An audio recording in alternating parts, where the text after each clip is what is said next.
নমস্কার সবাইকে। সবার পছন্দের ধারাবাহিক রোশনাইয়ের আজকের পর্বের রিভিউ নিয়ে আমি চলে এসেছি তোমাদের সামনে। বাংলা সিরিয়াল সমাচারে তোমাদের সবাইকে স্বাগত জানিয়ে আজকের পর্বের রিভিউ আমি শুরু করছি। শুরুতেই তো আরণ্যকের বাবা কিছু বুঝতে পারছে না, বলছে আদিত্য এখানে হঠাৎ করে কি করছে, আমি তো কিছুই বুঝতে পারছি না। তখন তনুশ্রী বলছে, তোমাকে তো একটা ব্যাপার বলাই হয়নি, এই সমস্ত কিছুই জাহ্নবীর প্ল্যান। তখন জাহ্নবী এক এক করে সমস্ত কিছু বলে যে কিভাবে সে রোশনাইয়ের ফোন থেকে এরকমভাবে আদিত্যকে মেসেজ করেছে, আর এবার রোশনাই পুরো ফেসেছে। কারণ এরপরে রোশনাই তো না বলতেই পারবে না, কারণ রোশনাই না বলার জায়গাটাই নেই। রোশনাই যখনই না বলবে তখন তো আদিত্য নিজেকে বাঁচানোর জন্য মেসেজের প্রুফগুলো দেখাবে, আর রোশনাইয়ের ফোন থেকে তো আমি মেসেজগুলো কপি করেই রেখেছি, প্রয়োজন পড়লে সেটাও দেখানো যাবে। তাই রোশনাই এখন এই জাল থেকে বেরোতে পারবে না। আর তনুশ্রী বলছে ভালোই হয়েছে, এবার তোমার ছেলে আসল চেহারাটা দেখবে রোশনাইয়ের, ও এবার শিক্ষাটা পাবে। গরিমা বলছে দেখো না, এখন থেকেই তোমার ছেলের মুখ কেমন ভার হয়ে গেছে দেখো। রোশনাই বলছে আদিত্যকে সত্যি আপনি এত ব্যস্ত থাকার পরেও যে আমার এই বাবার এই কাজে এসেছেন, আমি আপনার কাছে সত্যি গ্রেটফুল। তখন আদিত্য বলছে আমার কি না আসলে হবে রোশনাই, আজকে না আসলেও কালকে তো আসতেই হতো। ওদিকে আরণ্যক কিন্তু কথাগুলো শুনে অবাক হচ্ছে। রোশনাই বলছে থাক, এখন আর এসব কথা বলেন না, এখন আর এসব কথা মানায় না। তখন আদিত্য বলছে যে দেখো রোশনাই, কথাগুলো তো বলতেই হবে তাই না।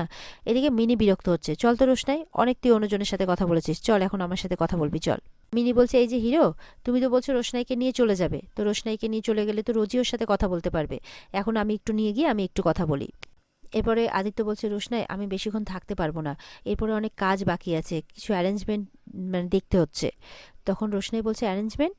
আদিত্য বলছে দেখো রোশনাই, সামান্য হলেও কিছু অ্যারেঞ্জমেন্ট তো করতেই হবে, তুমি কাল সময় মতো চলে এসো কিন্তু। আরণ্যক কিন্তু অবাক হচ্ছে আদিত্যর কথা শুনে, রোশনাই তো কিছু বুঝতে পারছে না। রোশনাই বলছে কাল? আদিত্য বলছে হ্যাঁ দেখো আমি ব্যাঙ্কোয়েট বুক করে দিয়েছি। আরণ্যকও শুনে অবাক হচ্ছে, বলছে দেখো পরশুদিন তো আমাদেরকে যেতেই হবে, দেখো আজ তো এখানে খাওয়া দাওয়া হচ্ছে না, সেক্ষেত্রে কাল তুমি সবাইকে খাইয়ে দিও ওখানে। রোশনাইকে বলছে রোশনাই প্লিজ কেঁদো না, আমি তো আছি, আমি সব অ্যারেঞ্জ করেছি, আমি সব সামলে নেব, তুমি চিন্তা করো না। আরণ্যক কিন্তু অবাক হয়ে যাচ্ছে কথাগুলো শুনে যে কি বলছে। ওদিকে রাজা বলছে তার বউকে যে আচ্ছা আদিত্য বিয়ের ব্যাপারটা বলে দিচ্ছে না তো রোশনাইকে, বলে চুপ করো না, শুনতে দাও না। তখন জাহ্নবী বলছে মিনিটা ওকে নিয়ে গেলেই ভালো এখান থেকে। এদিকে মিনি বলছে এই রোশনাই তুই আমার সাথে যাবি নাকি পুলিশ ডাকবো? আদিত্য হাসতে হাসতে বলছে না না, তোমাকে পুলিশ ডাকতে হবে না, যাও তুমি রোশনাইকে নিয়ে যাও। আদিত্য বলছে যাও, আজকের দিনটা তুমি মিনির সাথেই কাটাও। এরপরে আদিত্য উঠে যায় আর রোশনাই আরণ্যকের পাশে গিয়ে দাঁড়ায়। ওদিকে জাহ্নবী বলছে দেখো দেখো বাদশার পাশে গিয়ে দাঁড়িয়েছে, এবার জমবে মজা। আরণ্যক বলছে রোশনাই যদি খাওয়াতে চাইতো আমি বাইরে থেকে খাবার নিয়ে আসতে পারতাম, আমি খাবারটা নিয়ে আসতে পারতাম বা অ্যারেঞ্জ করতে পারতাম, তোমাকে বাইরে থেকে নিয়ে আসার কোনো প্রয়োজন ছিল না। আদিত্য বলছে দেখো কালকের দিনটা আমাকে খাওয়াতেই হতো, তোমাকে বলা হয়নি, রোশনাই হয়তো লজ্জা পেয়েছে তাই তোমাকে বলতে পারেনি। দেখো রোশনাইয়ের জীবনে তো আর কেউ নেই, আর তুমি তোমার লাইফের এই সিচুয়েশন থেকে এই মুহূর্তে বেরোতে পারবে না, তাই রোশনাই ওর জীবনের একটা বড় সিদ্ধান্ত নিয়েছে। আরণ্যক বলছে কি সিদ্ধান্ত, আমি তো জানি না। বলছে দেখো রোশনাই হয়তো বলতে লজ্জা পেয়েছে, আসলে ও জীবনে এবার সেটেল হতে চায়। আরণ্যক বলছে দেখো আমি বুঝতে পারছি এটা পৃথিবীতে প্রথম হচ্ছে না, আর রোশনাই যদি সেটেল হতে চায় তাহলে আমি তো গরিমার সাথে কথা বলেই রেখেছি, গরিমাও আমার সাথে আনহাফে খুশি না। আর রোশনাই যদি সেটেল হতে চায় তো ঠিক আছে, তো আমাকে বললো না কেন, কথাটা তোমাকে বললো কেন, নাকি তোমাকে বলেছে যাতে তুমি আমাকে বলতে পারো? এরপরে আদিত্য বলছে যে অ্যাকচুয়ালি রোশনাই তোমাকে বলতে পারিনি, রোশনাই আমার সাথে সেটেল হতে চেয়েছে। এটা শুনে আরণ্যক কিন্তু অবাক হয়ে যায়, রোশনাইয়ের দিকে তাকাচ্ছে। রোশনাই তো কিছুই জানে না এইসবে, ও বাবার কাজে বাবার দিকেই তাকিয়ে আছে। বলছে রোশনাই এটা সিদ্ধান্ত নিয়েছে যে ও আমাকে বিয়ে করে সারাটা জীবন আমার সাথে কাটাবে, ও আমার সাথে সেটেল হতে চায়। আরণ্যকে শুনে একদম ভালো লাগছে না।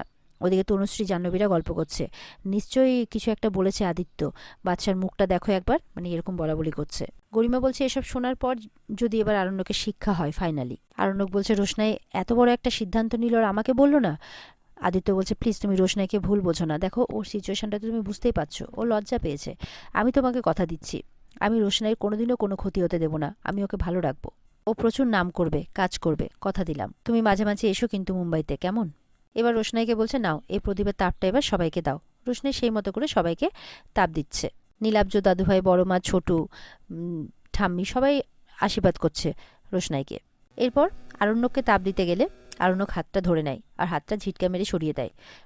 রোশনাই বলছে কি হলো? বলছে যাও, আমার লাগবে না, তুমি বরঞ্চ তোমার আদিত্য কাপুরকে গিয়ে দাও, ওর মঙ্গল হলে তোমার মঙ্গল হবে।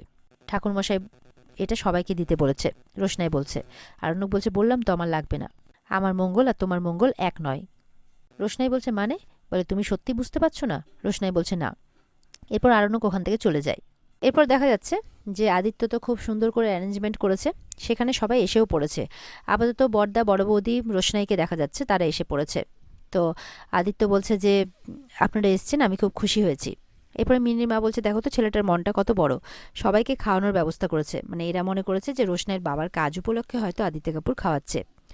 রোশনাই বলছে তোমাদের বাড়িতে যে কাজটা করতে দিয়েছো এটা সত্যি আমার কাছে অনেক ভাগ্যের। মিনির বাবা বলছে যে দেখ, বারবার করে আমার বাড়ি আমাদের বাড়ি করবি না তো, তুই জানিস যে আমরা ওরকমটা নই। তখন রোশনাই বলছে সে কি আর আমি জানি না? মিনির বাবা বলছে দেখ, বাদশাকে কিন্তু অনেক বাধা বিপত্তি পেরোতে হয়েছে, অনেক কিছু সামলাতে হয়েছে। রোশনাই বলছে ওই জন্যই হয়তো ওনার মেজাজটা বিগড়ে গেছে। আর কত কিছু সামলাবেন উনি, কত চাপ নেবেন। মানে আরণ্যকের রাগের কারণ হিসেবে এটাই ধরছে রোশনাই। মনে মনে বলছে আপনাকে আর বিরক্ত করব না স্যারজি, আমি কাল বরাবরের মতোই চলে যাচ্ছি। তখন মিনির মা বলছে তুই তো কালই চলে যাচ্ছিস তাই না? বলছে আবার কবে আসবি? রোশনাই বলছে না বড় মা, এখন আর আসা হবে না। দেখো মানে আমাকেও তো কিছু একটা করতে হবে বলো। তবে সেটা কারো ভরসায় নয়, কারো দায়িত্বে নয়, নিজের ভরসায়, নিজের দায়িত্বে। রোশনাই বলছে দেখো, বাঁচতে যখন হবে তখন একটু মাথা উঁচু করে বাঁচার চেষ্টা করি। তো এই কথাবার্তা হচ্ছে আর কি। মিনির বাবা বলছে রায় আর কিছুদিনের মধ্যেই বেরোবে, কাগজে তো লেখালেখি হচ্ছে। রোশনাই বলছে রায় রায়ের মতো বেরোবে, বিচারক যদি কাউকে দোষী সাব্যস্ত করেন তাহলে তার বিচার হবে, তার শাস্তি হবে।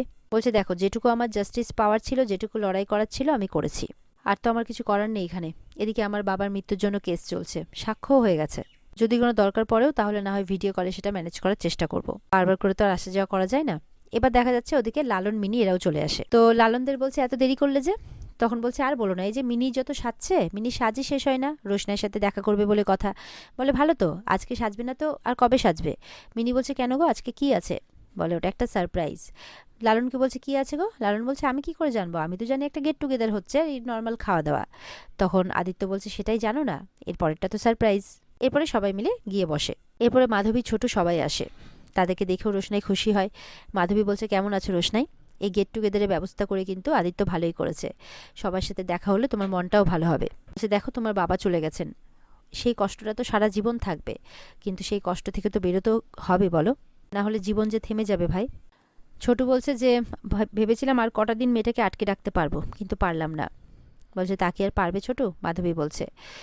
তখন মাধবীকে বড়মা বলছে আচ্ছা তুমি এবার বলো তো, তুমি পার্মানেন্টলি কবে আমাদের বাড়িতে আসছো?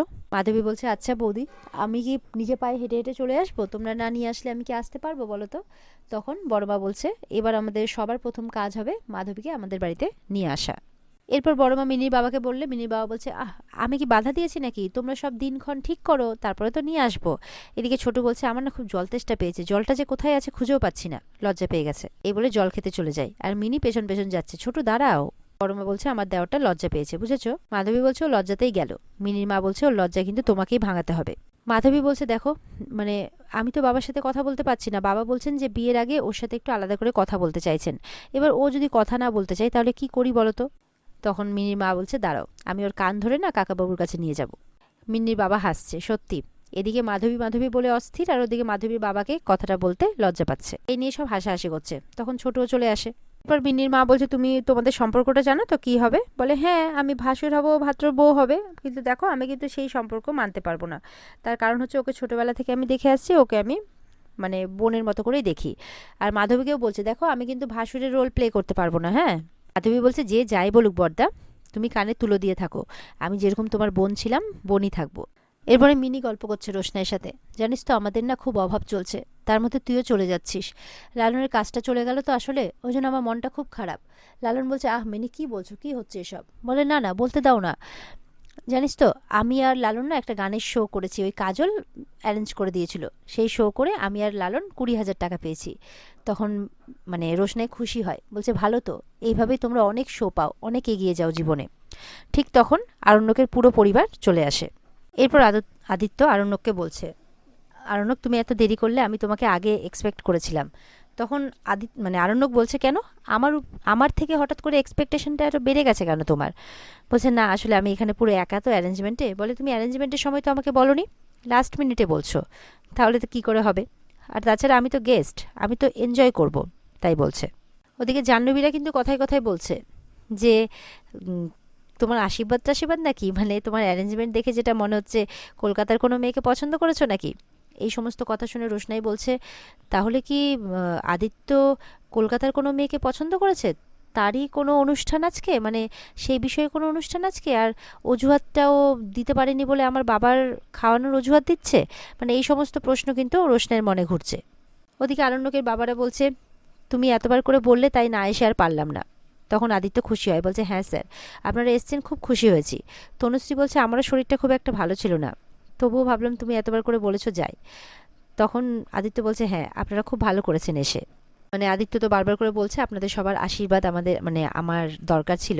সেই আশীর্বাদের কথা শুনেই সবাই অবাক হয়, সবার মনে প্রশ্ন জাগতে শুরু করে, মানে যারা যারা জানে না ব্যাপারটা। আদিত্য বলছে, না আপনারা এখানে এসে খেলে সেটাই আমার জন্য আশীর্বাদ।